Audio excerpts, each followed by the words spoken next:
to Simpler. We are three pastors, husbands, and fathers on a journey to make life simpler by holding Jesus as the core for every belief and practice.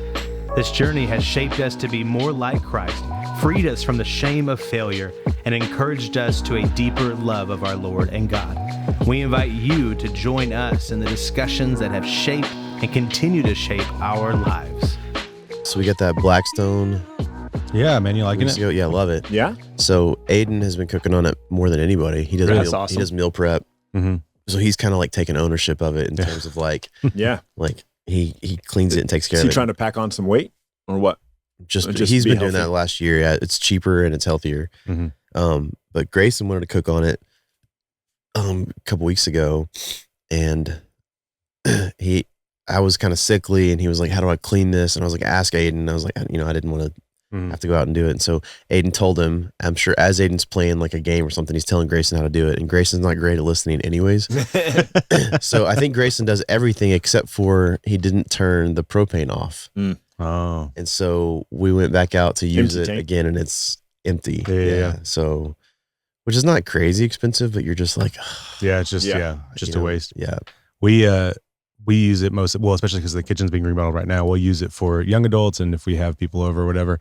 And no joke, like every time, the only time I'm ever in a hurry, it's never like everything's going well. I turn it on, it lasts for 30 seconds and it's out. I'm like, I hate everything. And so like I'm rushing to the store. There's 2 or 3 weeks ago, I didn't get to start cooking until about 30 minutes before they were getting there, or like start prepping everything. And so I was getting everything ready. And I like to keep be cooking as people are showing up, because they can just hang out outside. They can chill next to the grill. But this time I ran out and I was like, okay, I gotta hurry. So I ran and got to Walmart that's down the street from our house. And they have that outside contraption where you don't have to go get a customer service associate. You can just get from that. And it was broken. And so I was like, oh crap. So I drove across the street to Stripes, but I had to go get somebody inside, and they had like a line of like 5 people. And I was like, well, by the time I drive anywhere else, I might as well just wait. So I waited for her, and she was super sweet, but she's also super old. And so I was like, it was all just like the most innocent things that could have happened, but I'm sitting in the back of my mind like going crazy, like, please hurry, I got to get there. And then we got it, and it was fine. Like everything was okay. Did you know you can get it refilled? Yeah, I want to go to that place off the loop. I've heard that place is that's great, really cheap. Yeah. I think what I'm going to do is just buy another tank. Mm-hmm. And always have one like Just swap them. I think that's smart. Yeah. And you just fill the one up that is empty, but swap it out. Mm-hmm. It's smart, man. I did that, but I still haven't filled it up yet. So I just have. Oh, you have another tank? Amazing. I do, cooks. yeah. Because I think what happened was we were gonna go swap it out, and we were already out, and we were like, we don't have time to go pick it up, go swap it out. So we just bought another one with the intention of that, and I just haven't done it because. Now you're doing the same thing. Now I'm just doing the same thing. Yeah, exactly. I have this spare tank, but it stays empty. But I just keep it over. It's decorative, man. Yeah. I want people to know, hey, do you grill things? If you put one of those chair cushions on top of it, it's practically. We use it. It works, right? We use it for target practice. There you go. Oh man. Well, hey Ryan, we're not talking about target practice today. What are we talking about? We're today, not. No, today we're going to talk about tax collectors and sinners, and we see that this is part of the Gospels where the Pharisees complain that Jesus is a friend to tax collectors and sinners, and then we see the tax collectors and sinners coming to Jesus and Jesus dining with them, and we kind of want to talk about. There's some implications about what all that means. We want to look at that in a little bit more detail. But Ryan, aren't we supposed to avoid those people at all costs? Wow, Pierce. Goodness gracious. I don't know how you still have a job. It's interesting because I think that, honestly, I do think there are two extremes. I grew up in the 80s, I'm going to say. I was born in 75, and middle school and high school were mostly the 80s, early 90s. Mm-hmm. And I think what I was taught was you avoid those people. That's what I was taught. You avoid people who are sinners. You avoid people who are contrary to the things of God. And I think we've kind of swung the pendulum the other way now here in 2024. And we're saying things like, no, people always want to say, well, Jesus always hung out with the tax collectors and the sinners. Those are the people we need to be hanging out with. And you'll even see it to the extreme where people are like, if Christians are spending more time with Christians than they are tax collectors and sinners, they don't really love Jesus. And you're just like, oh my goodness, because, and I think that's an extreme perspective as well. That's also wrong. Yeah. For example, no one actually believed in Jesus really yet in the Gospels. Right, Like right. the disciples, when Jesus died, thought, oh, well, there went our chance. We thought he was going to, like, even the disciples didn't really get who he was yet. So like using the Gospels as a model is not great, you know, Yeah. like, and when you look at Paul's letters to the churches, he's talking about the community of the believers. He's talking about the importance of the community of the believers. So to divorce yourself from the community of the believers so that you can be a friend to sinners and tax collectors, I think is the wrong extreme. And I think in the 80s, avoiding sinners and tax collectors is the wrong extreme. And so we kind of want to look at a couple of texts. I picked 3 texts out of Matthew to kind of frame this. And there's a lot of different characters at play. And so I'm going to begin in Matthew 9, and it says this. This is Matthew 9:9. It says, as Jesus passed on from there, he saw a man called Matthew sitting at the tax booth. He said to him, follow me. And he rose and followed him. And as Jesus reclined at the table in the house, behold, many tax collectors and sinners came and were reclining with Jesus and his disciples. Parallel text seems to have Matthew inviting Jesus over for dinner after Jesus has called Matthew to follow him. And so many tax collectors, you would imagine that Matthew probably had some tax collector buddies. Tax collectors and sinners came and were reclining with Jesus and his disciples. When the Pharisees saw this, the Pharisees are one of the religious elite organizations. There are several different ones that were present in first century Israel, Sadducees being one of them. There were a whole bunch of different groups. The Pharisees were the most prominent. And so when the Pharisees saw this, they said to the disciples, why does your teacher eat with tax collectors and sinners? So the Pharisees felt like my Sunday school teachers in the 80s did. Like, why are you hanging out with tax collectors and sinners? Why is your master doing that? And they were offended by it. But when Jesus heard it, he said, those who are well have no need of a physician, but those who are sick. Go and learn what this means. I desire mercy and not sacrifice, which is a quote from the Old Testament. And he's going to repeat it in Matthew 12. And I think it's Micah 6:6, but don't hold me to that. I can't remember. Hosea? Mm-hmm. Thank you. Hosea 6:6? Yeah. Okay, I was close. Wow. I just tapped on the footnote. Okay. But what's funny is I was like, it's Hosea, but where is it Hosea? And you said 6:6. I was like, oh, okay, we'll just put it together. But then Nice. I cheated. So No, you should have just owned it. yeah, You're like, I can't believe you got that one wrong, Ryan. come on, Ryan. Jerk, you dork. So he says, go and learn what this means. I desire mercy and not sacrifice, for I came not to call the righteous, but the sinners. Now, this is interesting because Jesus is not saying that the Pharisees are righteous.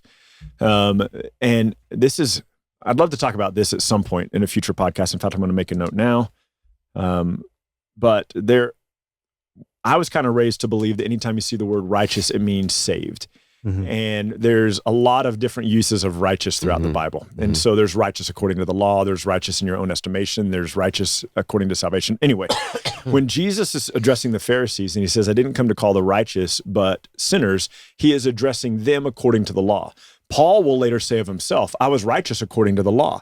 And so Jesus is saying, I didn't come to call those who believe themselves to be righteous according to the law. I came for the sinners. That's who I came for. And he says, I didn't come for the healthy. The healthy don't need a doctor. He goes, but the sick do. Again, the Pharisees have already been called sons of the devil, have already been called a brood of vipers, have already been called enemies of God, right? So so this is one of those situations where I don't want us to make the mistake of saying that the Pharisees are righteous or that the Pharisees are healthy. The Pharisees believe themselves to be righteous and healthy and therefore don't believe that they have a need for God. Does that make sense? Yeah.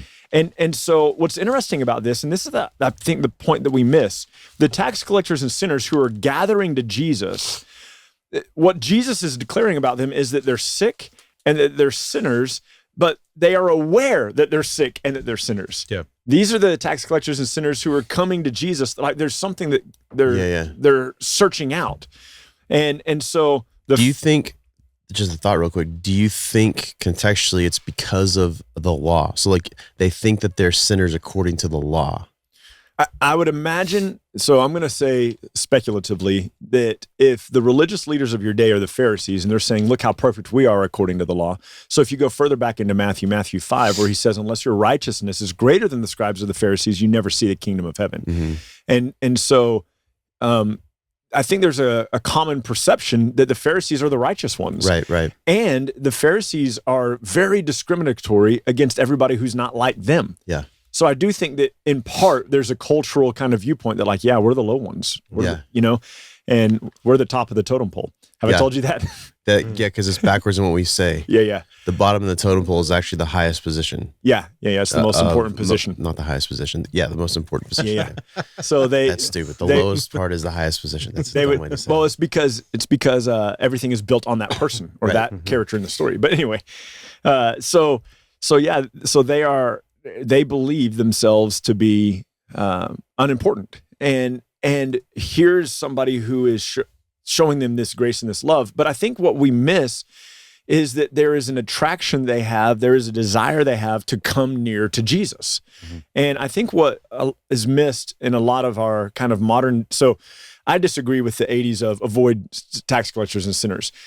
I feel like most people go, yeah, that's easy. I think that what I disagree with about the modern view, which is you kind of hang out with the tax collector and sinner no matter what. I think what we're missing is the tax collectors and sinners that Jesus invested in, I'll say it that way, are the ones who came to him from a position of, I'm sick, I'm unrighteous, I need what you're giving, I need what you're offering, which is why they rejoice when he comes and he proclaims to them righteousness and life. There was we could, I think, maybe like cut to the chase. There was an interest in the gospel. Yes. So when they heard this message Jesus was saying, it appealed to them. And I think there's a sense where you could see that actually throughout the whole New Testament as well. And we could even say modern day examples of that. Like what people, I think, are when they hear the message of the gospel, there's one or two responses. Either someone is drawn towards it, or they move away from it, right? Yeah. And so that's your point. It's a dividing line. Like there's this modern day sense of like, we run hard after the people who have rejected the gospel. Which is not the biblical model. Not the biblical model. Instead of saying what seems to be consistent across the New Testament is that we are proclaimers of the gospel no matter what. Right. We always proclaim the gospel no matter what. But there seems to be this group of people who have some kind of affinity towards what they hear and are at the least interested, like these people coming to Jesus. They want to know what this is that he's teaching. Because he's also, I think people miss this too, like he's a respected rabbi. Right. Like he has the respect of people. Even though culturally he probably wouldn't have been considered a rabbi. I mean, they call him rabbi, but like he didn't met the qualifications. He didn't go through the same process, right? Which is why the Pharisees are so pissed because here's a guy who didn't go through the right schooling. Right. He doesn't have his NDiv. He doesn't have his THM. Like he didn't do what he was supposed to do to become a respected leader. Yeah. Right? But people understand that he actually is a teacher. Yeah. Well, and so they're attracted to this teacher because he's preaching something different, teaching something different than what everybody else is preaching. Yeah. What the Pharisees are ultimately offering to the people is hopelessness. That's ultimately what they're offering to them, because how can I ever be right according to the law? The Pharisees themselves, Paul is wrong when he says, according to the law, I was perfect, in the sense that no one can be perfect according to the law. Like Paul even says that, so later, Paul says, according to the law, no one can be perfect. Right. But his perception of himself was, I'm doing everything right. Right. And what's interesting is when you hold perfection up as a standard for people, all that can cultivate is hopelessness. When you hold up for people God's provision for righteousness and salvation through Christ, there's a joy in that. But it's also a dividing force. And the reason it's dividing is because it requires you to be humble and say, this can't be a matter of my own righteousness. This is the righteousness of God. Yeah. And so now people are like, no, look, I can do it on my own. And I think what we miss, you said it a second ago, Micah, that people try harder. Like, here's somebody rejecting the gospel, so now we're going to try harder. We're going to, I'm going to go be around the most repugnant people of the world and coerce them into believing in Jesus. That's what Jesus would do. That's not what Jesus did. And it's not even what Jesus advised the 12 disciples to do in Matthew 10 when he sent them out. He said, anywhere you go and you proclaim the message, he goes, if they don't receive you in that town, shake the dust off your feet and go to the next town. And let's bring it down to a more personal level. He says, when you go into a town and you enter into a house, say peace to this house. And if they're not people of peace, the peace will return to you and you go to the next place. Like, somehow we've made it a badge of honor to try really hard to persuade the people who are God haters to be God lovers. Mhm. And that's not, Can you say that again?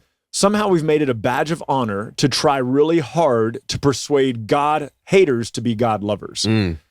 And so we think, man, these people really hate Jesus. I'm going to try even harder. That's not the model of the scripture. Right. And to justify people's kind of like bulldoggedness to go like, I'm going to try even harder. They say, well, Jesus hung out with the tax collectors and sinners. And I think the component we're missing is that he hung out with the tax collectors and sinners who wanted to hang out with him. Mhm.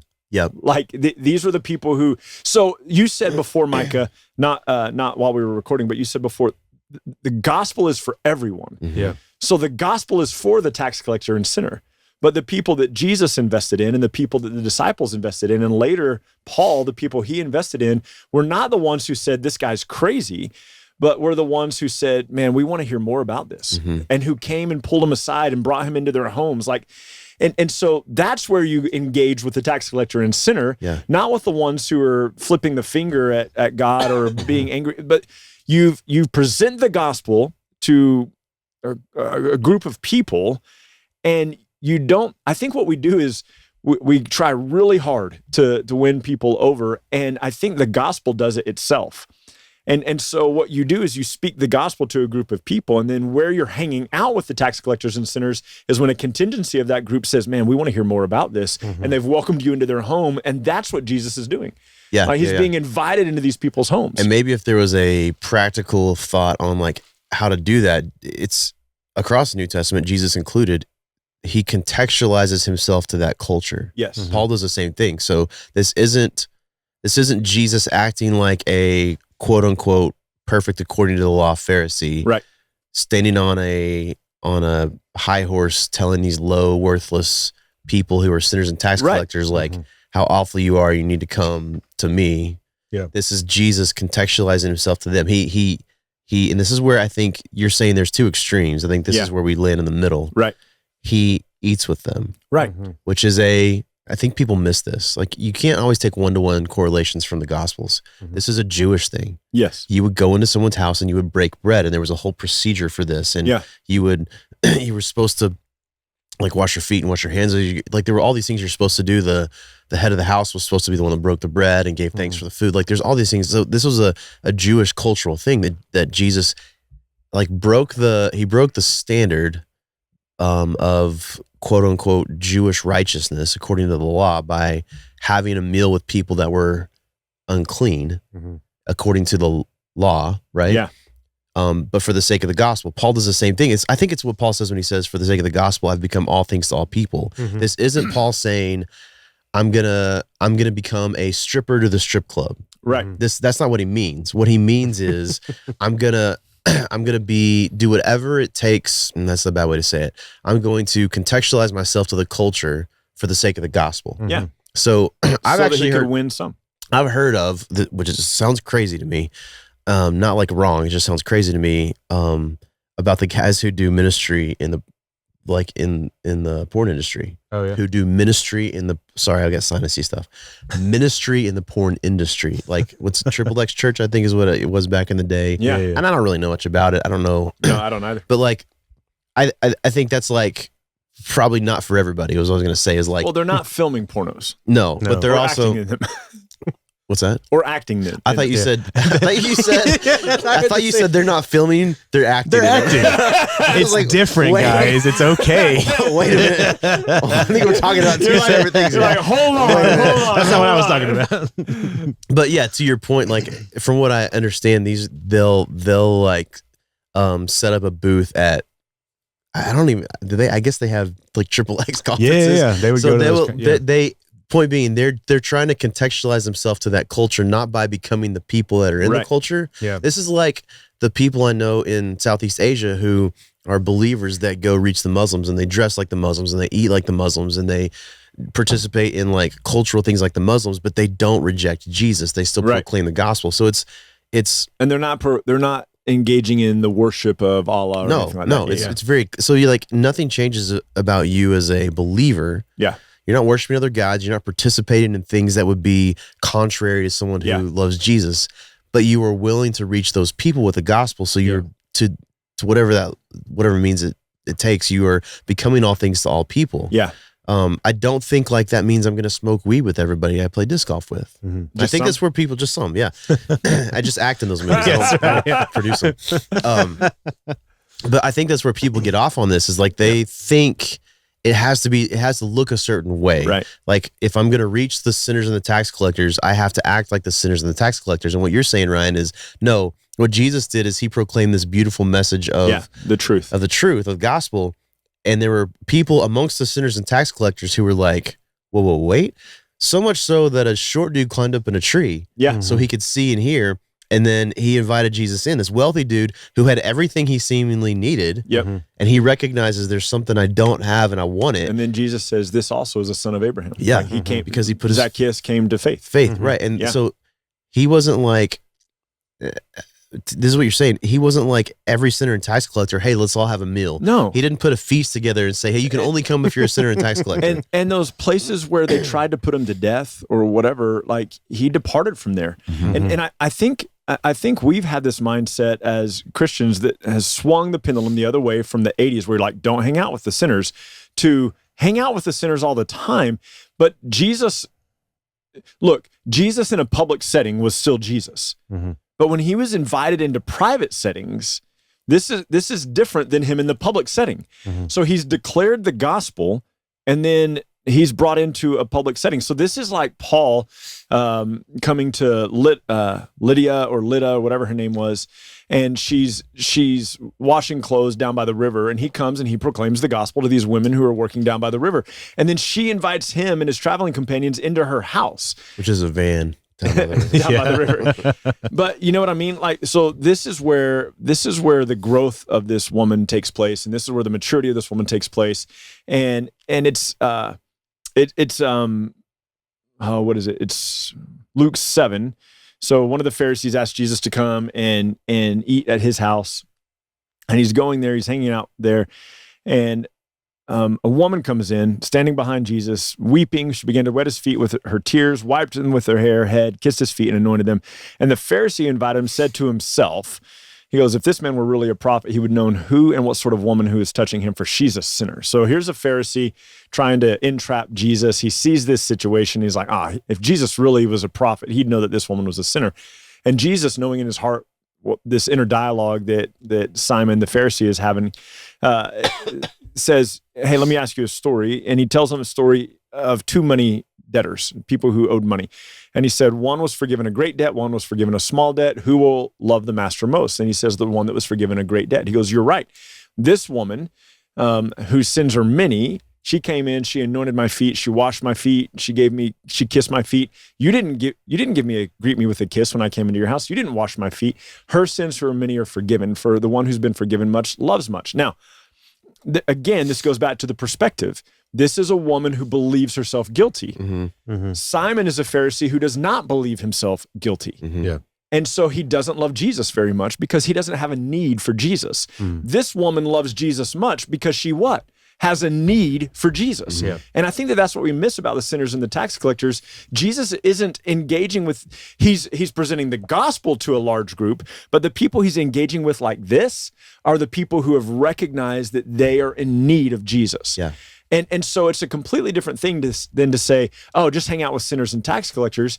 I think that there is an opportunity to hang out with the sinners and tax collectors and present the gospel, but I think the engagement comes from those sinners and tax collectors then who respond with, I need this. This is what I need.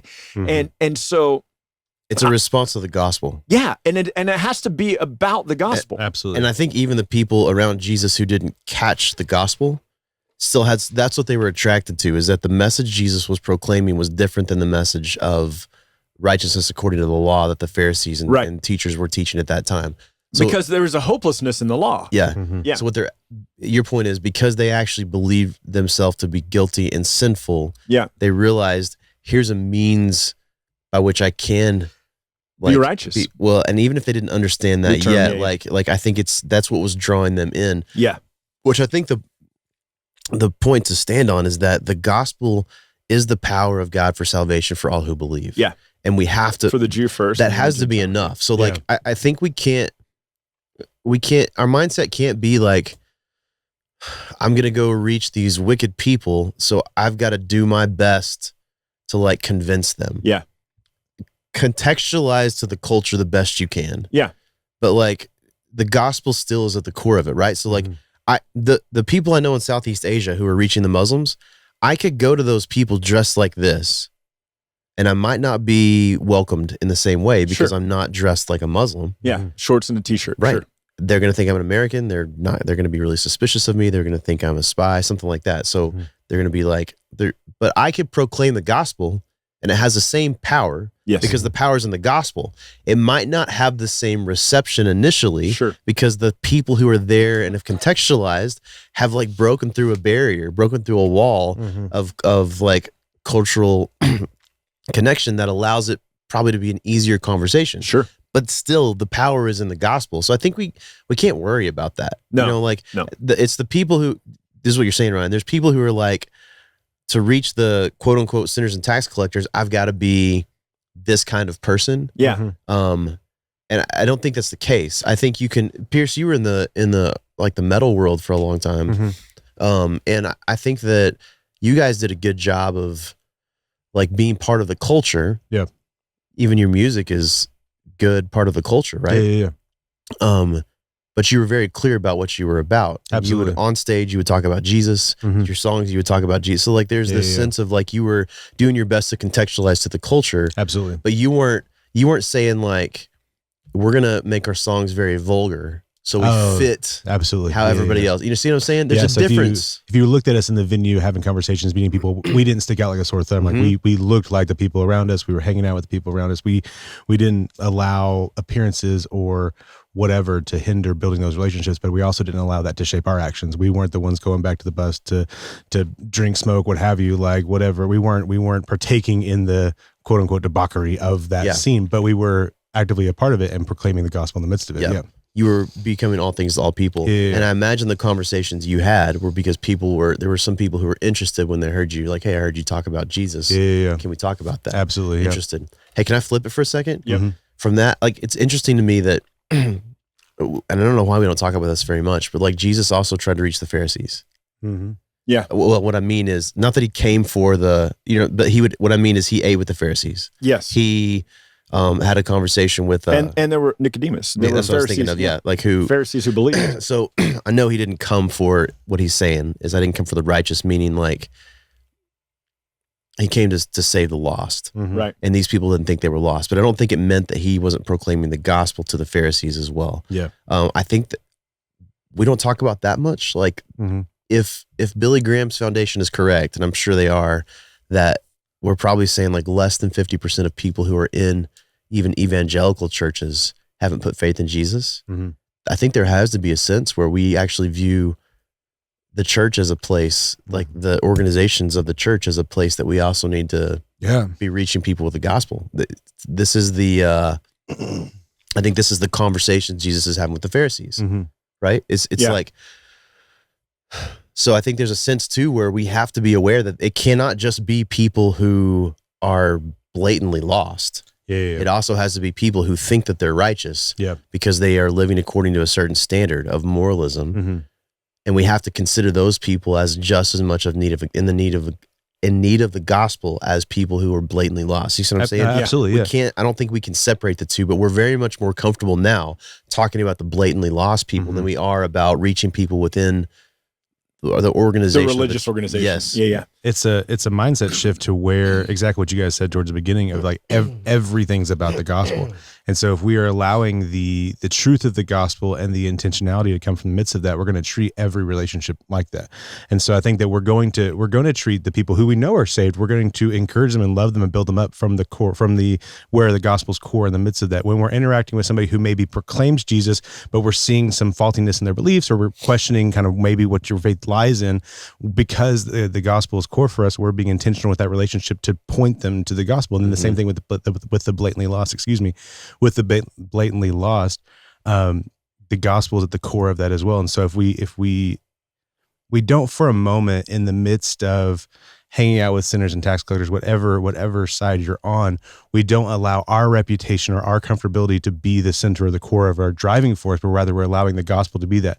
And I think in the midst of that, because we are believers, we're going to be comfortable in the things of Christ. I think we're going to be comfortable. I'm not saying you have to be uncomfortable. What I'm saying is you're not allowing your reputation or your comfort to drive you.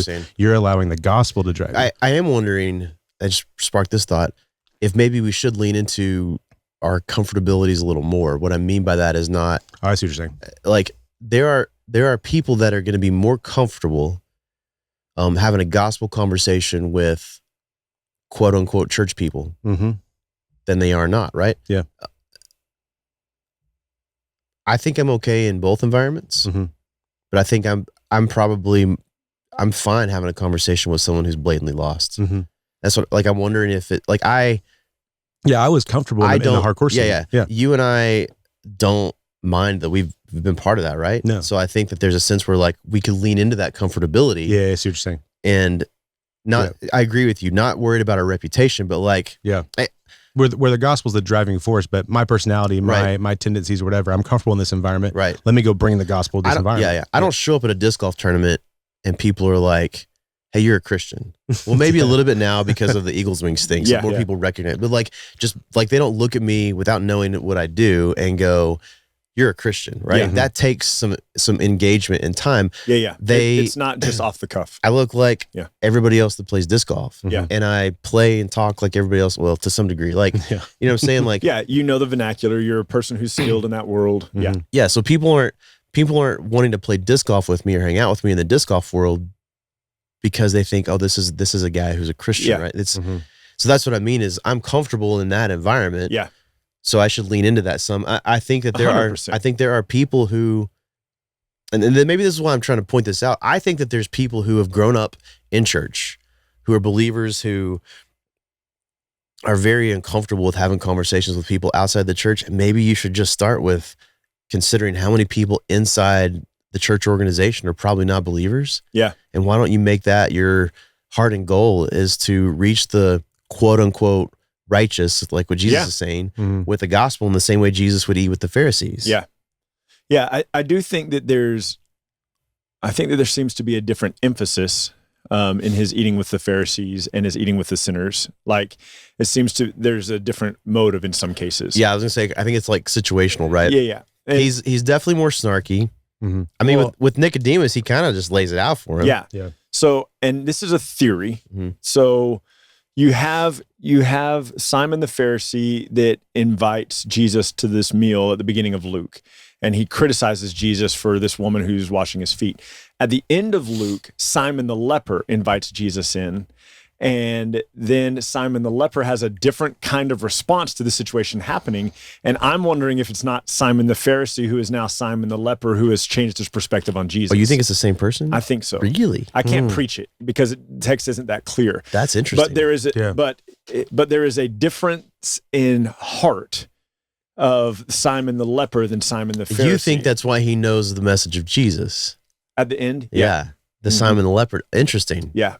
And so I think, I don't know, but it feels, it's both of those stories are in Luke's book, and it just feels a little too coincidental. I gotcha. But here's my point. Like, I think, yes, that you guys should contextualize within the cultures in which you have strong abilities and personalities, and like you're in disc golf and Pierce, you were in the hardcore world. I'm a dork. I'm sort of. No, you're in the art world. I am sort of like I'm not as much in it as I used to be, just because I'm doing way more with the church right now and Simpler Bible and other stuff. But I love the art world, and it's something that, I mean, like, I like art and I like talking about art. Like, I was a swimmer in high school, and I still enjoy watching swimming on, like, there's a part of that that will always be me. But I'll say this, like, I think the overreaction, and this is the part that really concerns me, and maybe it shouldn't. So Micah, you're always good at tempering me, so temper me. But the overreach for the believer, I think, is I'm just going to be like, I read a quote by a pastor a few days ago, and he said this.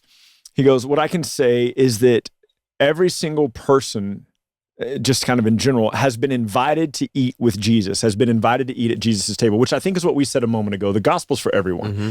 Mm-hmm. And he goes on to say, Jesus not only spent his time on earth with sinners, he invited them to the very table that he was dining at. And so he's like, this is what you do. And then he goes off on this kind of side tangent. He goes, Matthew, so he's going to list 4 of the disciples. Matthew was a tax collector. Peter was about to deny him. Thomas was about to doubt his resurrection. Judas was about to betray him. Jesus ate with them anyway. Jesus was always with the sinners of the time. In fact, it's one of the reasons the church people of his time hated him. And I think that this kind of language gets into an overreach. Go ahead. There's no church people. I know. I know what he means. Yeah, but the religious people. Stop. Like, you I know. can't say it like It's that. different. Yeah, because they're not believers. The Pharisees were not believers with a few exceptions. He would have to be saying every person in church now is a Pharisee. Right. And It doesn't work. Yeah. Pharisees are not examples of bad Christians. Pharisees are examples of religious people who don't know God. Yeah. I can give you modern day examples, but not that. Not what he's saying. Well, I preached on it a couple of weeks ago. Mhm. So like, it's not going to be, anyway, that's a tough sermon. But here's, I think, the overreach. People have made it like a badge of honor to invite the sinner and tax collector to their table. Like that seems to have been the goal. Mm-hmm. Look at how I hang out with the sinner and the tax collector. Yeah. And I think what we miss is that was never Jesus's goal. Right. Yeah. Jesus's goal was the gospel. Yeah. And again, the people he poured into were the people who were coming to him going, we need what you have. So one of my favorite texts to talk about in this, and this is, I just think it's beautiful. So this is at the end of Jesus's public ministry. This is a few days before he's arrested and crucified. This is Matthew 21. And he says this beginning in verse 28. And by the way, this is right after he's withered the fig tree, and right after he's about to talk about, in his next parable, talk about taking the kingdom away from the Jews who have not borne the fruit of it and giving it to the people who will bear the fruit of it, i.e. the Gentiles, okay? But he says this in Matthew 21:28, what do you think? A man had 2 sons, and he went to the first and said, son, work in the vineyard today. And he answered, I will not go. But afterwards he changed his mind and went. He went to the other son and said the same thing. And the son said, I will go, sir. But he didn't go. Which of the 2 did the will of his father? And they said, the first one. And Jesus said, truly, I say to you, the tax collectors and the prostitutes will go into the kingdom of God ahead of you or before you. For John came to you in the way of righteousness, or teaching the way of righteousness, and you did not believe him. But the tax collectors and the prostitutes believed him. And even when you saw it, you did not afterwards change your mind and believe him. So here's the component that I think we're missing. John the Baptist preaches the way of righteousness, ultimately baptizes Jesus, is revealed by the Holy Spirit that Jesus is the Messiah. John the Baptist the next day says, look, that's the Lamb of God that takes away the sin of the world. The people who had been baptized by Jesus are now turning their attention, baptized by John the Baptist are now turning their attention to Jesus and following him. And Jesus says, the tax collectors, the tax collectors and the prostitutes will go into the kingdom of heaven ahead of you because they believed the proclamation of John the Baptist. And he goes, and when they believed, they changed. And like they believed him. And when you saw it, so like the Pharisees, the religious leaders of the day, saw the tax collectors and the prostitutes believing the gospel message. They saw that. And they didn't even change their mind. So meaning that there was a change in the behavior of the tax collectors and the prostitutes. To finish your story from a moment ago, Micah, Zacchaeus, when Jesus comes down and says, Zacchaeus, today I'm going to dine in your house. Zacchaeus says, if I have stolen anyone, if I've robbed anybody, cheated anything from anyone, I'll pay back 4-fold. Now, the Jewish law was you pay back double. So he's like going above and beyond. And then he says, and then I'll give half of everything else I have to the poor. And Jesus says, salvation has come to this house. This man's also a son of Abraham. So like there was a change in this sinner's behavior. And I think that that's what we miss. It's not, it cannot be about, look how noble I am. I hang out with tax collectors and sinners. The goal is still the gospel. Yeah. And if you're hanging out with a group of tax collectors and sinners or prostitutes, according to this passage in Matthew 21, and they make a mockery of Jesus, you go find a new group of tax collectors, sinners, and prostitutes. I think that's the key people are missing. Yeah. And it's not just like, man, I've worked really hard. I've been with this same group for 10 years and they're not changing at all, but I'm trying. Like, no, like the gospel has to be the goal. So you go to the next group. And then what's amazing here is there's this criticism of the Pharisees because they're seeing the change that's taking place in the tax collectors and the prostitutes. And the Pharisees are still disbelieving the message. Like the Pharisees are criticizing the tax collectors and the prostitutes going, look at what these wicked sinners are. They're coming to believe the gospel. They're being changed. And it's not changing the mind of the Pharisees about the message of the gospel. Yeah. The change still has to be the goal. And I think in our culture today, what we've done is we've blended culture with Christianity, and we've made acceptance the goal. Yes. Rather than change. Yes. So we're saying everyone's accepted at the table, which is not incorrect, but the reason we're bringing people to the table isn't to show that they're accepted. The reason we're bringing people to the table is the gospel. Okay, go fix it. I mean, it's the only way you're accepted at the table is if you put your faith in Jesus. Yeah. So not everybody's accepted. That would be universalism. Well, I meant accepted, like everyone. The gospel's for everyone. Yeah. I'm with you on that. I got you. Yes. Okay, sorry. The invitation to the table. Yeah, sure. Is for everyone. Sure. Yeah. I think these are two extremes as well. Like one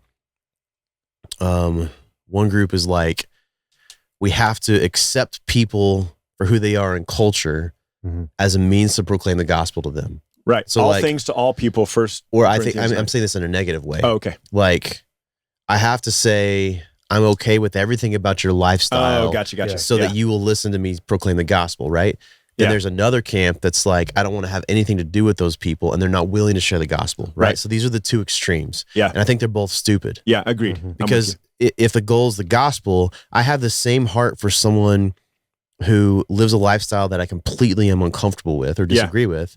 I have the same heart for them as someone who lives culturally just like I do. Yeah. But also doesn't know Jesus. Like, I have to have the same heart for both people, which I think is difficult for the Western Christian because, and I understand this, like emotionally, we see a super woke left progressive culture that is in desperate need of Jesus. Yeah. And they are trying as hard as they can to like piss us off. Yeah.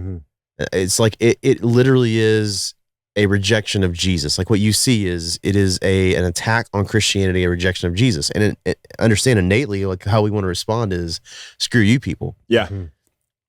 We need to be able to figure out how to say, like, I'm not okay with culturally how you are as far as our culture goes. But ultimately what I want is for you to hear the gospel. Yeah. I've seen some amazing videos. I forget who this dude is. There's a dude I've seen on Instagram pop up, and I'm going to call him an evangelist. Like, I know we've talked before, like we're not sure exactly what that looks like.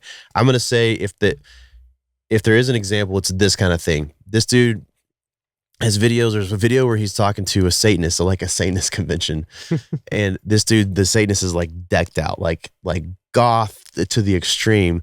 And this dude is like, has obviously had a longer conversation with him than what you see in the video. But at this point, he like puts his hand on him and he's telling him about the love of Jesus. And he hugs him at the end and like says, can I pray for you? And so that's what I mean is like this guy, and he does the same thing with a trans person. There's multiple people. This dude's like, and he looks like a normal guy and he's just having a conversation with these people about Jesus. Listen, that's not for everybody. No. I would say to a lot of people, like but he's inviting people to the table. Yes. Yeah. If you, this is what I meant earlier, but I think we should lean into our comfortabilities. Like, I don't think that's for everybody. I don't think everybody is, it's not the smartest idea for someone who has a mindset that what they find the most value in life is American Christian culture to go have a conversation with someone like that. Because until you can say Jesus is more important to me than anything else, you're not going to be able to have that conversation. But this guy is saying to this Satanist, to this woke trans person, like,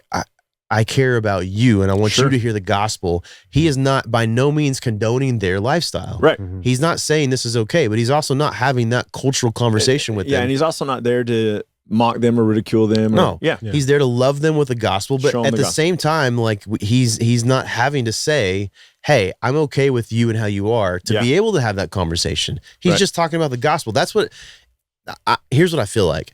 I feel like Christian culture is so weak now as a whole that we're not willing to stand up for the gospel. Yeah, agreed. And I think people like confuse that. They say if we stand up for the gospel, it's going to hurt everybody's feelings and we're not going to be able to share the gospel with them. Screw people's feelings. I don't care about people's feelings. They need the gospel. Well, and the cost, I think, is false salvations.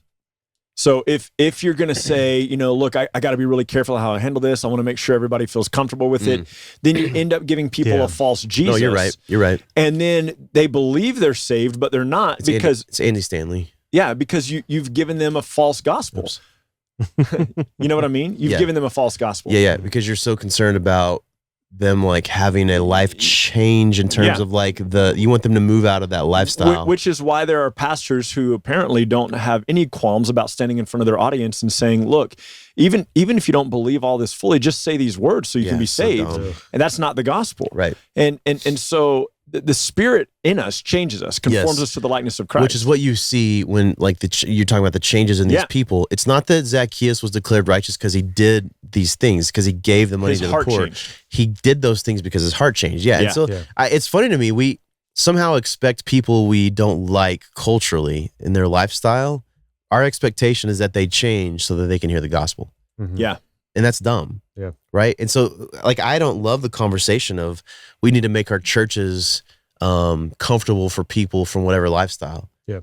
The church is not meant to be for the lost, right? Yeah. The gathering of the believers is the gathering of the believers. I'm not saying we should make it where people who don't know Jesus can't come in. Yeah. That's not what I'm saying at all. What I'm saying is the intention of our gatherings is not for lost people to come hear the gospel. If they come and they hear the gospel, great. I think there's enough lost people in churches to hear the gospel week to week that are comfortable in that context. But I don't expect someone who's a Satanist to change their mind about Jesus so that we can have a conversation about Jesus. Yeah. I want to go into these environments and proclaim the love of Jesus. And then let the Spirit change their life. Absolutely. So I think that's the quandary is like we have this weird Western in America expectation that the culture changes. Like I honestly think sometimes we care more about the culture changing than we do care about people who put their faith in Jesus. Agreed. Yeah. And that kind of pisses me off too. It's trouble. Because a changed culture without Jesus doesn't do anything. Still goes to hell. Yeah. Still goes to hell. And so that's where, I mean, I think the biggest thing you see in America right now is that people are so divided over politics that it becomes like a Christian camp and non-Christian camp. And I think that's stupid. I also think most of the candidates are stupid. But I think that like the perspective that that our culture is based on who gets elected for president is a dumb perspective. Like we need to be the voice of change. Like I cannot stand it that the church as a whole in America seems to think that we as the body of Christ in America live and die by whoever gets elected president. Yeah. How about we just be gospel proclaimers? We stand up for the things culturally we want to stand up for, and we are the voice of change. Yeah, exactly. Within our culture for the sake of the gospel. Why can't that be enough? Why is it that we're waiting on to get the right person into office? Well, it's the same reason why people are using church as a means of evangelism or as a means of people hearing the gospels, because they're trying to be like a passive Christian. Like, okay, well, I want this person to believe. I'm going to put them under the authority of my pastor. I'm going to let the pastor do it. And so I think the same thing as what you're saying is like, yeah, I could proclaim the gospel in my culture, but who's the most powerful person in my culture? Well, I need to make sure that I get them to do it so they can take care of it. So it's a skewed view of who we are. I would think, I mean, it's definitely part of it. I would say maybe not all of it. It's a skewed view of us as Christians who participate in Christ likeness and as a means to reach the lost and a means to reach the world. I think people are thinking like the way by which I participate, that is I avoid all sin at all costs, which means the sinful people, and I put the other people in charge that they can be a voice to other people. And I got to cleanse myself. I think there's so many misunderstandings in the midst of this whole conversation. Because I think growing up, and this might be a little bit of a tangent, but growing up, more of the people that were told me to avoid those situations, it was all about like self-preservation. It was about behavior modification. It was about, you don't want to be tempted. You don't want to change. And it is allowing the strength of the gospel to rest in ourselves instead of the strength of Christ and the Holy Spirit shaping us and molding us. And so viewing the lost as a means of scary temptation instead of as a means to shine the light and the love of Jesus. Yeah. And I think there has to be wisdom in that, like if you're an alcoholic, it's probably not the best idea for you to go into bars and share Jesus with people. Yeah. There was That's not wise. Stuart Knechtel. You know who I'm talking about? He's the guy that goes to college campuses and does the he'll talk about the gospel in the circle. Will Is he the grandpa guy? The grandpa guy. Yeah, the older guy. He's older now. I don't know if he's a grandpa, but I don't know if Brian, I know people your age that are grandpas. Oh, I know. that's true. I didn't know Stacy was a grandpa. Oh, yeah. Yeah, interesting. But anyway, he was talking and he talked about how Really? yeah, and then interesting. Yeah, he was talking the other day. He's like, yeah, my grand, I think he's a granddaughter. Yeah, it's a she's 2-year-old. like one. Yeah, 1 or 2. but anyway, this guy was. Grandpa should be stronger than that. I know, right? Oh, ouch. This guy was at a college campus and he was talking about. I don't know where the whole intensity of the conversation, but he was just talking about No, that's not who I was thinking of. temptation, and he said, well, I think it was like going and reaching the prostitutes. And somebody had asked him like, well, Stuart, won't you be tempted? Won't you be tempted in that environment? He's like, will I be tempted to go to my bank and pull out money to pay for sexual favors from one of these women? No, not tempted in the least bit whatsoever. That's not even remotely crossed my mind. He's like, but if I'm in the supermarket and I linger in the magazine aisle and there's a swimsuit edition right there and I pick that up and decide to flip through it, that's where my mind starts to linger. That's where temptation is. He said, you have to know yourself in these situations. He's like, so therefore I'm not going to, yeah, exactly. He's saying it's not about. Stuart Knechtel is the son of the guy I was thinking about, Cliff Knechtel. Cliff is who I meant to say. Cliff was the one who was having the conversation. I misspoke, but I know. So Cliff was the one who was having this conversation. So yeah, it's wisdom. It's exactly right. It was interesting that I brought up. And I think it's for the sake of the gospel. Mm-hmm. Yeah, right. It's recognizing Always where you, and I think that's where, I think at the core of this whole conversation is Jesus's goal was. Yeah. Well, I mean, it was more than that because he Had came to to die, yeah, right? yeah. So, but he's changing the Jews' perspective. He's initiating the new covenant. But it's all still for all of that is related to the initiation because of the new he covenant. is the gospel. Yeah, he is the story. 100%. So I think that's where if we're going to say we're going to follow the pattern of Jesus in this, it's that everything points back to Jesus as the center of the gospel story. And the people. Look, there are people genuinely who love the gospel who are saying, man, I want to hang out with the sinners and the tax collectors because I want them to know Jesus. That's the right heart. That has to be the right heart. Yeah. But I think that there are some people who have said, I want to hang out with the sinners and tax collectors and let them know they're accepted, which is the cultural approach and not the gospel approach. Yep. And so it is laying down the gospel, setting the gospel before the people and saying, this is the feast. This is the dinner you've been invited to. This is the table you've been invited to. Yeah. And then letting those people decide if that's the table they want to sit at or not. But it's not just, anyway. Hey, go ahead. I was going to say, well, and I think too, a lot of Christians set their worth or value on the effectiveness of their types of evangelism. Yeah. And I think what they do, like I heard that type of language a lot at Beach Reach. Like I'd hear people come back like super distraught after conversations they'd had either in the vans or on the beach, or I'd hear people come back and I several times heard people say, yeah, I saved so-and-so. Yeah, I saved so-and-so. And they're basing it like off. Yeah. And I remember just feeling so like cringed within me, like probably provoked to be a better word, like point back to your sermon a few weeks ago, Micah, of just like, man, what a sad, like, even if you didn't mean it that way, that's what you're saying. And I think that you're portraying that like you're allowing the weight of the gospel to rest in your power of how you share it versus, man, look at what Christ has done. I'm so thankful that I could be a part of the spreading of the word of God. And so looking at what you're saying, Ryan, of like, I'm presenting the truth and the weight and the glory and the love and the value of the gospel before you.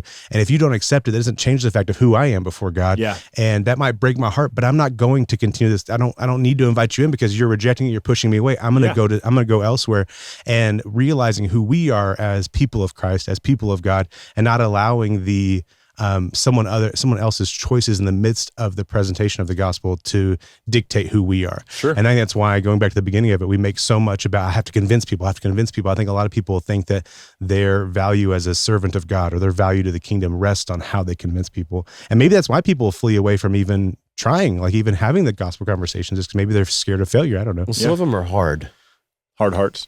No, I mean, like some of those conversations are difficult. Yeah. And that's probably what it is. And that's when I think that there are people who are better in some environments than others, right? Yeah. And I think there are people for sure even who are more equipped. Yeah. 100%. Yeah. So I was going to say, like, I think maybe a practical application of this whole thought, because I think we're actually talking about extreme examples. Yeah. Trying to mitigate the extreme examples and come back to this. I think that the majority of people probably that would listen to this podcast that are believers fit in the middle. They're not someone who is trying to avoid tax collectors and sinners, if you will. And they're not people who are saying, I want to just go to tax collectors and sinners and like tell them everything's okay about their life, right? So it's they sit in the middle. So like here's in my mind the practical application of this thought is, there you have your kids' sports teams where you're around a whole bunch of other families. Yeah, you have your kids' school events where you're around a bunch of people, other families. You have your work people that you work with. Like there's all these people that you do life with, whether you want to or not, that you're around.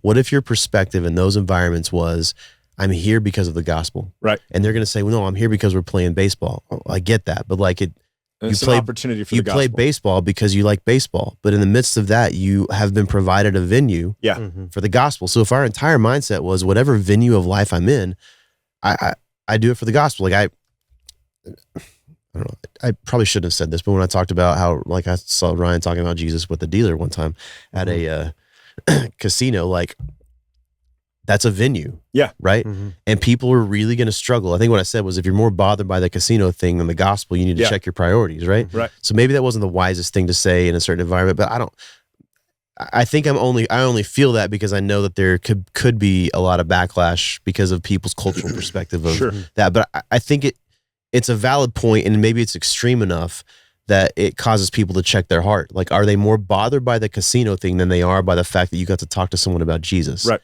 If that's the case, I think your motive's wrong. Right. Your heart's in the wrong place. Like, plus you can't, sidebar here, like you cannot make a biblical stance on whether or not you should go to a casino or not. It's a wisdom conversation, right? Anyways, I don't think many people are trying to do that now, but there still are some, and it's dumb. And that's not the point, right? The point is the gospel has to weigh more. Right. And so I think you take whatever venue you're in, and it's your mindset never stops being, this is gospel. Yeah. Well, when I was in college, we would, and I went, I thought it was a good idea when I was 19. I think it's not a great idea now, but what we would do Thursday nights was college nights at the clubs. And there was one that was really popular. And so we'd get a group of like 20 kids from the church, and we'd go stand out in the parking lot waiting for the people to empty out of the bar at 2 a.m. And we'd grab them and try to witness to them. And drunk people? Yeah. Yeah, it was dumb. And they're drunk and they're getting ready to go home and do their hookups with whoever they picked up in the bar that night or whatever. And people are like, yeah, but you got to hang out with the sinners. You got to hang. Like, I don't think that that's the best approach. Now, to your point about baseball a minute ago, the hall that I lived on in the dorm, it was a short hall at Texas Tech on the 3rd floor. And like, what was the height requirement? But it was these 2 long hallways came together, and there was a hallway with like 12 rooms in it. And I was one of 2 believers on the whole hall the first year. I was the only believer on the hall the second year, because we, like 6 of us stayed and got our own rooms the next year. And I just was a believer amongst these guys. And I ate lunch with them every day because we'd get done with class at the same time. And we all watched Matlock together right after lunch. So we'd go down, we'd eat an early lunch, we'd come up with our ice cream, and we'd sit down, we'd watch Matlock, and somebody's room different every time. And when they would go to the clubs on Thursday nights, when they would go do these other things, I didn't go. But almost every week, they would end up back in my room. And they'd hang out in my room, and they'd talk, and, and I was a person representing Jesus among these people. The door was open for that relationship. You weren't closing them off because they were quote unquote tax collectors and sinners. No. And I, we played Nintendo all the time, and we ate together all the time. We went to movies together. We played Frisbee outside all the time. Several of them ended up coming to church with me. Really? But like, it was just one of those things that like, this was me going, these people don't know Jesus. You live in the same dorm. And I'm going to show them the grace of Jesus. But it wasn't me going, my aim was still Christ. Now, I was an idiot. I was still full-blown depression. I was broken. I was not very wise in the scriptures. I'd only been reading it. At that point, I hadn't been reading it at all. So I was not well equipped. But my aim was to just like show these guys the love of Christ. Yeah. We got to take those venues that we're in as opportunities for the gospel. And I think it's constant. It's nonstop. I've been thinking about this lately in terms of just being transparent. Like, I don't know why I have such a high fast food expectation. That's super funny because it's fast food. It just pisses me off. And I know that needs to be my perspective. Like, it's just fast food. And I think that's where it's like, and I think we could probably like say this happens in all areas of life, but like I have some kind of weird expectation of what the service is supposed to be like. Sure. And it makes me mad when it doesn't happen. That cannot precede the gospel. No. Mm-hmm. Even though I'm not likely going to get to share Jesus with these people, especially in San Angelo, the chances of someone recognizing me is high because it's not that Yeah. many people, right? So if I'm an a-hole to someone at Whataburger, they're probably going to see me somewhere else. And then they go, oh, that's that guy who was a follower of Jesus. You know what I'm Yeah. saying? Like, it has to be my perspective that even when I'm at a fast food restaurant, it's for the gospel. Now, I'm not saying that that means I have to be a pushover and be nice like No. consistently. There's times that it has to happen. What I'm saying is my mindset needs to be the gospel. Yeah. I think that looks different in every situation. So I'm just being transparent for me. Like I can't let my expectation of what fast food's supposed to be like. Plus, like I don't even eat that much fast food anymore. Yeah. Maybe that's why. It's because it's like since I'm not even there It's very a much treat. You're anymore, like, it's come like on, man. it's got to be good. Anyways, but the guy when I was getting our Whataburger stuff this morning headed out here, he was trying to get me a drink holder, and he put the drink holder in a bag, picked the bag up, and the bag broke. Oh, And it like kind of spilled the drink, so he pulls them out, dries them off, and puts them in another bag, picks it up, and the bag breaks Oh, again. no. And Is it because I ordered a large? I don't know. Anyways, I was like, dude, I'll just take the cup. So, I'll figure it out. And I felt bad for him. And I think it was taking a little while. And in the Yeah. moment I was like, where's this taking so long? And, then But you didn't know Pierce was going to I be so didn't late know either. Pierce was so late. Yeah. Some issues. I was that guy texted me. He was like, "You take a while. This is messing me up." I was like, "Yeah, man, you got it." So I think all right, I'm going to say this. Maybe this is a future topic of conversation. I think ideally the Christian is not looking for opportunities to share the gospel. Let me explain what I mean. I think people who are young in their faith are looking for opportunities to share the gospel. And a mature believer is just about the gospel Oh, I see what you're everywhere they're saying. going. Yeah. It's not that you're seeking opportunities. This has become the natural It is who direction of you your are. heart. If you will, everything is an opportunity. Right. So you're not seeking opportunities in the same way that like somebody who is incredibly committed to working out isn't looking for an opportunity to work out. That's just who they are. work It's just out. what they Yeah. do. But like being the kind of people coming to the place. Okay, I think if we're still looking for opportunities, it's probably just a good indication that, hey, look, I've got some room to grow. And I don't think it's bad to be looking for opportunities. I do think that that's part of the natural trajectory of a maturing Christian. Yeah. I'm just saying, ideally, the goal Yeah. is to make the gospel so much the core of who we are that it's just the natural outworking of every situation we're in. Yeah. People ask me sometimes when I do disc golf trips, like, hey, did you get to share Jesus with people? Well, the answer is always yes, but probably not like you're they're thinking. thinking. Because I'm having a conversation with people about Jesus consistently. Yeah. So it's even when I'm hanging out with people who aren't believers on the pro tour, like it's not void of Jesus in the conversations. Right? How can it be if Jesus is at the very It's core who of I who am, you are? right? It's literally who I Yeah. am. Like it shapes your parenting, it shapes what you do with finances, Everything. it shapes everything. Right. And the non-believers on the pro tour that know me, they know that about me. Yes. Even the ones who don't believe in Jesus and still have no interest in Jesus, like and that's another point. They know that about me. They know that's core for me. And we still have a relationship and they still like me. Yeah. Well, when Jesus came back to the towns that he had previously preached in, there was always a contingency there seeking to mock him and ridicule him. Sure. But the people who were enamored and in love with what he had done before gravitated to him. Yep. And he would go into their houses and eat.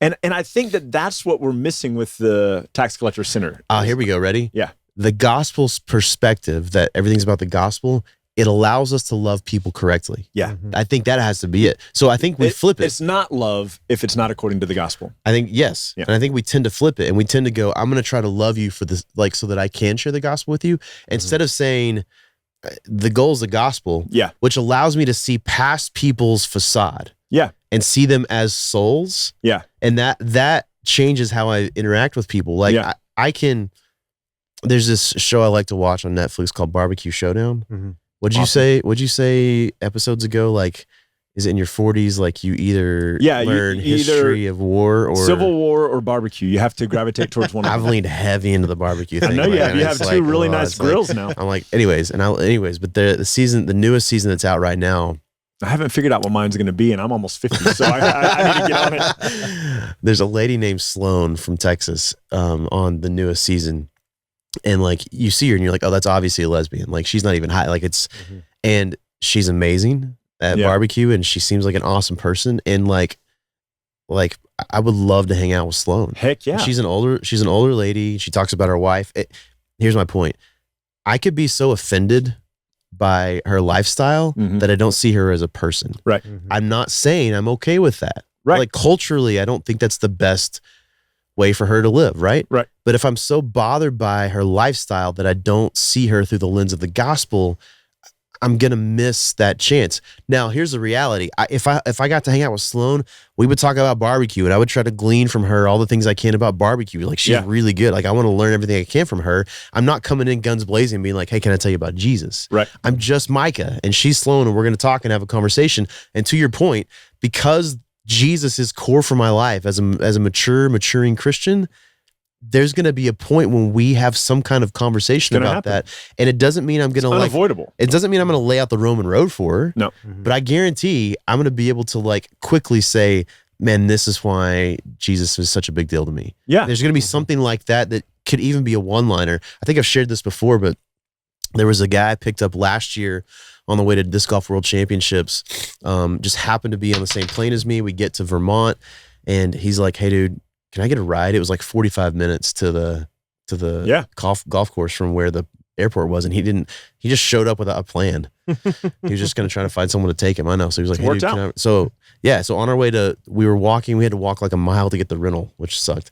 On the way over there, he was like, hey dude, can I ask you a question? He was like, I thought Christians weren't supposed to cuss. And I was like, okay, yeah, why are you asking? And he goes, well, because this so-and-so player that I know is a Christian, he cusses all the time. And I just thought that was, and so real quick, I was like, yeah, that's a cultural thing for Christians. I was like, but that doesn't determine who we are because it's whether or not you've put your faith in Jesus as Messiah, I don't think I said Messiah, Jesus as the Savior that determines whether or not you're a Christian, not your actions. So that's all I said. Yeah. Just like sparked this gospel conversation. I didn't stop him and look him deep in the eye and be like, man, I need to share with you. No, it was in passing conversation. And we assume that the scripture we have is every conversation Jesus had, which was, it's just naive. Yeah. Like he is walking around proclaiming the kingdom of heaven. Of that we're sure. He's proclaiming the kingdom of God. Of that we're sure. But he's proclaiming it rightly and he's doing it because he cares about these people, these souls. Yep. And I know I've referenced it before, but to your point, like we have to see these people as souls. And I'm going to reference back to Lewis's The Weight of Glory. And he says, every person that you will ever encounter will one day stand face to face with God and will see the height of his love or the height of his judgment. And he goes, and if we start viewing every person we lay our eyes on from that perspective, it shapes how we approach them instead of thinking about them from the context of their performance or what they've done. That's real good. Yeah. What would the world look like if we just started doing that little by little as believers? I think we're so often waiting on a program so that we can share Jesus. I really like the point, Ryan, that like as maturing Christians, we're not looking for those opportunities. That's just who we are. It becomes who you are. Yeah. And I think you get better at the conversations too. Agreed. You know what's funny? I just thought about this. Well, the more natural anything becomes, the easier the conversation is. That's true. So I can sit here with both of you guys. You guys both grill a lot and cook a lot. I don't at all. I am just not a man at all in that area. And so I would have a lot of questions, but when you guys engage in that conversation, like y'all did before we started recording this, I have nothing to add. So I sit here in silence because I don't have anything to add to that conversation. Right. Yeah. But you guys can have that conversation. If you grilled, it would just be like a no-brainer. You'd be like, oh, bro, I tried out this. No, and this is what I've seen. This is what I've witnessed. Pierce, as you have started grilling more, you have had fewer questions from Micah. But when you were grilling a lot at the beginning, you're like, hey, so on this, should I cook it like this? Or how should I cook it like that? Same with all your house renovations. Yeah. You used to ask Micah a ton of questions, and you still do, but less frequently because you've worked with him enough to have these ideas and these concepts. If I was going to do a house renovation, I would still have 2,000 questions because I don't have a frame of reference for it. And so the more something becomes core to who we are, the easier it is to discuss, the more natural it is to discuss, and the less difficulty there is in seeking out opportunities for that conversation. Great point. That's a great point. Because I promise both of you, if we all, I don't really enjoy a barbecue restaurant typically. Really? Yeah, not typically. So you're not a man and you're not a Texan. I know I'm not. I'm terrible. So, but there are good things. Like I don't think most people cook a brisket well. I've had a few that have been amazing. You are amazing. so right. Yeah. And there was a Even guy, like I've been to some restaurants that are like renowned for brisket, and they're not. there was a dude They're in not as Lavernia good. when I lived in Lavernia who would do briskets for the youth fundraisers and stuff They're there, good. and they were the best briskets I've Yeah. still ever had. Yeah. But here's my point: like Mine suck. if haven't we made a went good to one a yet. barbecue restaurant, you guys are actually going to even be able to talk about the food on our plate, and you're going to be able to say like, well, they've overcooked it, or it seems like they cooked it over this kind of wood, or it seems like they did this, and I'm just going to sit here and go, it's too dry, or it's too fatty. I don't or like it. You know what I mean? Yes. And it will be part of your frame of reference for everything else you've had. And you'll even be able to say, now I'll tell you who has a really good brisket. It's over at this place. And I'm not ever going to say that to anybody because it's not remotely part of who I am. Yeah. Have you seen that episode of The Office where he does that? I've seen every episode of the he's like, I don't know if I have what it takes to be a guy who does reviews. This sandwich is bad. This movie is bad.